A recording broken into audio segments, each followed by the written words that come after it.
Hi friends आबार एसे गेছি তোমাদের সঙ্গে একটা নতুন ভিডিও শেয়ার করার জন্য। এই দেখো কড়াইতে আমার তেল গরম হয়ে গিয়েছে আর এদিকে আমি মাছটা ভেজে রেখেছি। চলো এই দেখো এখানে আমি 6 পিস মাছ ভেজে রেখেছি।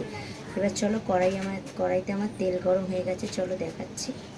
দেখো কড়াইতে আমার তেল গরম হয়ে গেছে আর এখানে আমি মশলাটাও রেডি করে নিয়েছি, সেটাও দেখবে চলো। এর মধ্যে নিয়েছি আমি পেঁয়াজ বাটা, আদা বাটা আর রসুন, আর দিয়েছি জিরের গুঁড়ো 1 চামচ, ধনের গুঁড়ো 1 চামচ, আর হলুদ 1 চামচ, আর নুন 1 চামচ। চলো এই মশলাটা দিয়ে আমি তেলের মধ্যে কষাই। তোমরা এতক্ষণে নিশ্চয়ই বুঝতেই পেরে গেছো যে কী আমি রেসিপিটা বানাচ্ছি। আজকে বানাচ্ছি দই কাতলা। তো দই কাতলা আমি দেখো তো মশলাটা পরে দিয়ে দিয়েছি।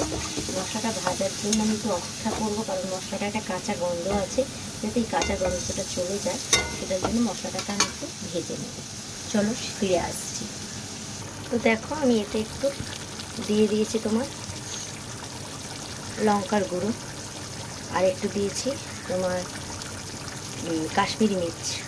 তো এইটা দিয়ে আমি একটু নাড়িয়ে দিয়েছি, আর দুটো কাঁচা লঙ্কা আমি এর মধ্যে দিয়ে দিচ্ছি।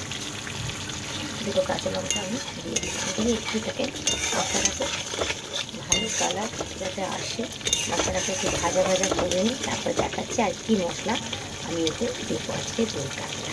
চলো সঙ্গে থাকো আর দেখতে থাকো। তো দেখো আমার মশলার কালারটা চেঞ্জ হয়ে গেছে, আর দেখো তেলও ছেড়ে দিয়ে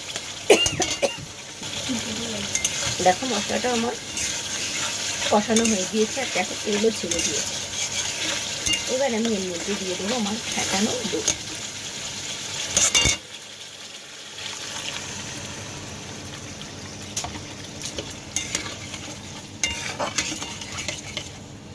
ফেটিয়ে রাখা দইটা আমি দিয়ে দিয়েছি এতে। এবার আমি মাছগুলো এক এক করে ছেড়ে দিচ্ছি।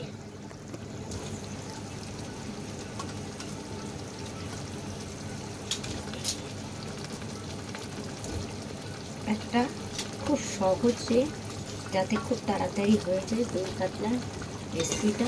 তো আজকে আমার এই রেসিপিটা যদি তোমাদের ভালো লেগে থাকে তো অবশ্যই